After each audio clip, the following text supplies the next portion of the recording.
বন্ধুরা, তোমরা সবাই কেমন আছো? আশা করি ভালো আছো, সুস্থ আছো। তো আমিও ভালো আছি। মৌসুমি অফিসিয়াল চ্যানেলে তোমাদের সবাইকে জানাই স্বাগত জানিয়ে আছে শুরু করছি নতুন একটা ব্লগ। চলো তোমরা দেখতে থাকো, আশা করি ভালো লাগবে। তো ভালো লাগলে অবশ্যই একটা লাইক, কমেন্ট, শেয়ার আর আমার চ্যানেলটাকে সাবস্ক্রাইব করে দিও।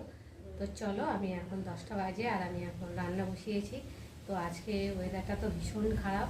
তো বুঝতেই পারছো, কাল থেকে সারা দিন সারা রাত বৃষ্টি হচ্ছে, এখনও মেঘলা হয়ে রয়েছে আর হাওয়াও ছাড়ছে। তো কী হবে বলা যাচ্ছে না এখন অবধি। এখন আপাতত বৃষ্টিটা কম আছে, ঝড়টা ছেড়েছে আর মেঘ তো অন্ধকার করে রয়েছে। আর জামা কাপড় সব চান টান করে যেগুলো ভেজানো হয়েছে সেগুলো তো একদমই শুকনো হচ্ছে না। তো ঘরের মধ্যে দিয়ে রেখেছি, তো ফ্যান ছেড়ে দিয়ে, তো ফ্যানে আর কতক্ষণ শুকাবে। তো যাই হোক, মেঘলা ওয়েদার, কিন্তু হাওয়াটা ছেড়েছে, যে জামা কাপড়গুলো এখন বাইরে করে দিয়েছি। তা হাওয়াতে যদি অনেকটা শুকায়, যে শুকালেও বা কেমন একটা ঘুমসানি গন্ধ হবে, তাই না বলো বন্ধুরা? তো যাই হোক, আমি এখন রান্নায় এলাম। তো দেখো, ভাত হচ্ছে আর আজকে আমি ডাল করব আর ডিমের তরকারি করব। তো ভাত বসিয়ে দিয়েছি, ভাত ফুটে গেছে আর ভাতের মধ্যে আমি ডিমগুলো সব দিয়ে দিয়েছি। তো এক কাজে দুটো কাজ হয়ে যাবে, তাই না বলো? তারপরে তো গ্যাসের দাম যা তোমরা সবাই জানো, যারা গ্যাসে রান্না করো তারা জানো যে গ্যাসের দাম কী। তো তাই জন্য আমি একসাথেই ভাত আর ডিম সেদ্ধ হয়ে যাচ্ছে। আর ভাত একটু সময় লাগে হতে, ডিমটা সেদ্ধ হয়ে যায়। ডিম তো পোলট্রি মুরগির ডিম তো বেশি সময় লাগে না, পোলট্রি মাংসও বেশি রান্না করতে সময় লাগে না, তাই না বলো?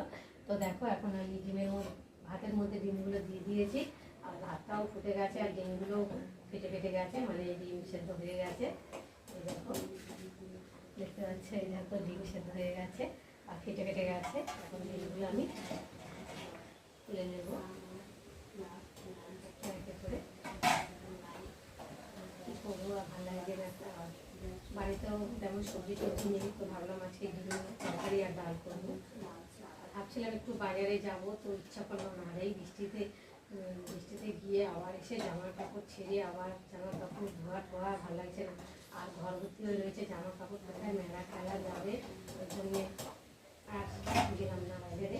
তো ভাবলাম অনেকদিন ডিম খাওয়া হয় না, ডাল তো প্রতিদিনই খাওয়া হয়, তো ডিম খাওয়া হয় না। তো ভাবলাম আজকে ডিম করবো। দেখো, ডিম সব তুলে নিয়েছি, একেবারে দুবেলা তরকারি করে নেবো। দেখতে পাচ্ছ, এই দেখো ডিমগুলো কত বড় বড়। আর ডিমগুলো এখন আমি জল দেবো। আর ডিমের জন্য এই যে আলু কেটে নিয়েছি, দেখতে পাচ্ছ, এটা ভালো করে দিয়ে এনে আর জলে ভিজিয়ে রেখেছি। আর ওই বাটির জলটাই ডিমের মধ্যে দিয়ে দেবো। এই ডিমগুলোকে ঠান্ডা হতে দেবো।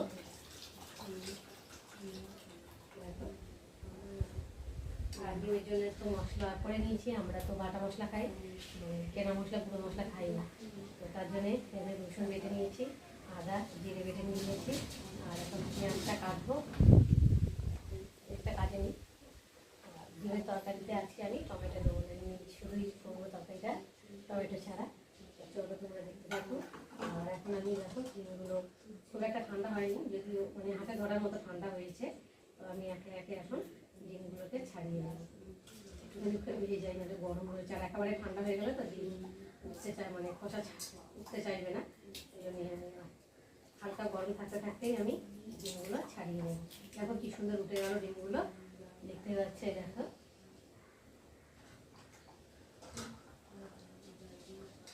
একটা ফেটে যায়, আবার একটা ফাটিয়ে নিই, ডিমের সাথে মেরে ফাটিয়ে নেব। ডিমগুলো ছাড়িয়ে নিই, ছোট হলো, তোমরা দেখতে থাকো। ভাত হয়ে গেছে, ভাতটা এখন আমি ফ্যান ঝেড়ে নেবো। আর ওইদিকে ডাল বসিয়ে, ডিম ছাড়ানো হয়ে গেছে আর এখন কড়া বসিয়েছি, কড়াতে তেল দিয়েছি, তেল গরম হয়ে গেছে। আর এখন আমি ডিমটাকে ভেজে নেব। তো অল্প নুন দেব আর এখন আমি ডিমগুলোকে দিয়ে ভালো করে ভেজে নেব।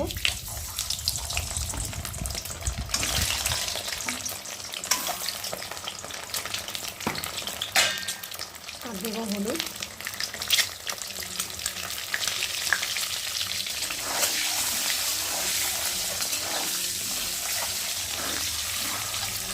তো দেখো, ডিমটা ভালো করে ভাজা হয়ে যাচ্ছে, ভাজা হয়নি যদিও, একটু বাকি আছে। একটু ভালো করে ভাজবো না, হালকা করে ভাজবো।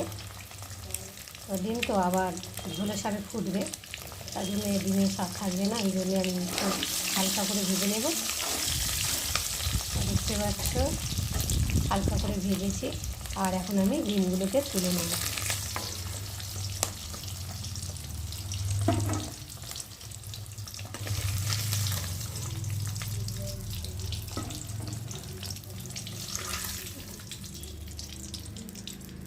ডিমগুলোকে তুলে নিলাম।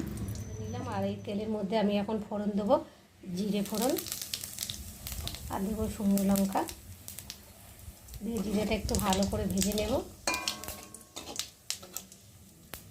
তারপর দেব পেঁয়াজ কুচি, পেঁয়াজ কুচিটা দিয়ে ভালো করে ভেজে নেব।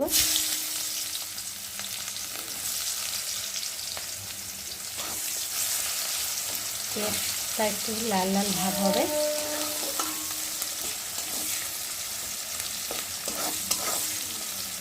পেঁয়াজটা একটু লাল লাল ভাব হয়েছে। আর এখন আমি ডিমের ঝোলের আলুগুলো দিয়ে ভালো করে ভেজে নেব।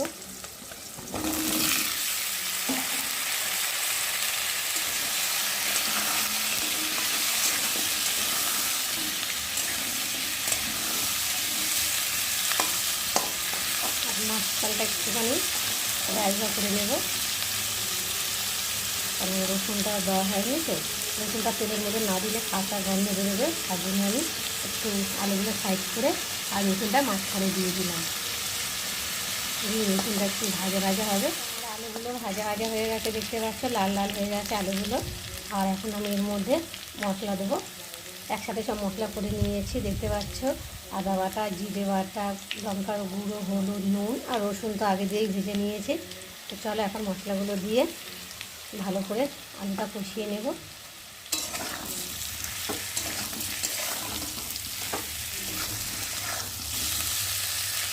ভালো করে মশলা দিয়ে আলুটা ভালো করে কষানো হয়ে গেছে, দেখতে পাচ্ছ।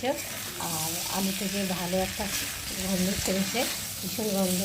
তো দেখো যত কষাবে তত টেস্টি হবে তরকারি। তো দেখো আমি ভালো করে কষিয়ে নিয়েছি, দেখতে পাচ্ছ। আর এখন আমি এর মধ্যে জল দিয়ে দেবো।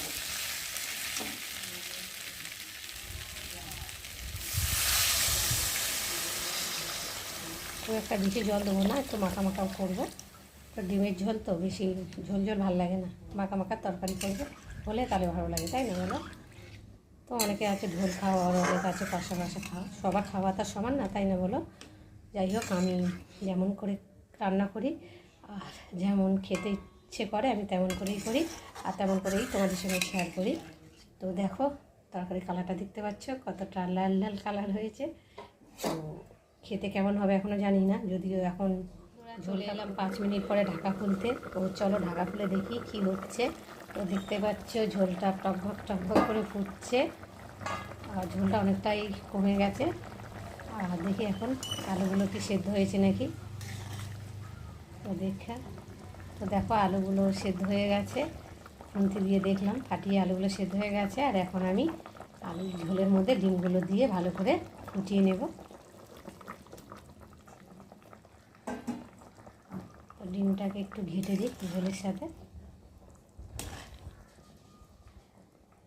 চলো ডিমগুলো দিয়েছি, আর এখন একটু ঢাকা দিয়ে ফুটিয়ে নেব। আমার ডিমের ঝোল বানানো রেডি হয়ে গেছে। আর নামাবার আগে একটু দেখতে পাচ্ছ মিট মশলা দিচ্ছি। তো মিট মশলা দিলে টেস্টটা খুব ভালো হয়, আর গন্ধটা খুব ভালো লাগে, খেতেও খুব স্বাদ হয়। আর এখন আমি একটু দেবো অল্প করে চিনি।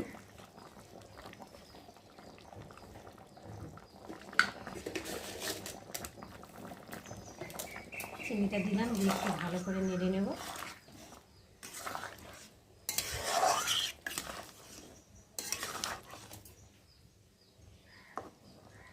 একটু ফুটিয়ে, চিনিটা দিয়েছি তো একটু ফুটবে, ফুটলে আর এখন নামিয়ে নেব। বেশিক্ষণ সময় লাগে না। তো চলো আমি এখন গ্যাসটা বন্ধ করে দিই আর তরকারিটাকে নামিয়ে নেব।